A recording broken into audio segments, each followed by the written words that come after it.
নাশকতার আশঙ্কায় চরম নিরাপত্তাহীনতায় আছে পল্লী বিদ্যুতায়ন বোর্ড আর ইবির আওতাধীন বিভিন্ন পল্লী বিদ্যুৎ সমিতি। বিকেলে সংস্থাটির প্রধান কার্যালয়ে এক সংবাদ সম্মেলনে এই আশঙ্কার কথা জেনে নিরাপত্তা দেওয়ার দাবি জানানো হয়েছে।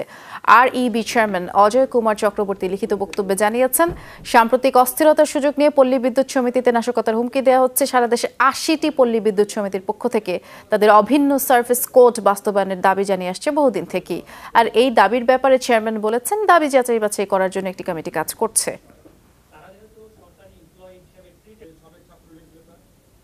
বিভিন্ন স্বার্থান্বেষী মহল, যেটা আমি বলেছি, তারা এটার হয়তো কোনো ধরনের সুযোগ গ্রহণ করতে পারে এবং কোনো ধরনের ধ্বংসাত্মক কার্যকলাপের হয়তো সুযোগ তৈরি হতে পারে। সেই জন্য আমরা মনে করি যে সকল কর্মকর্তা কর্মচারীকে স্ব কর্মস্থলে উপস্থিত থেকে দায়িত্ব পালন করতে হবে।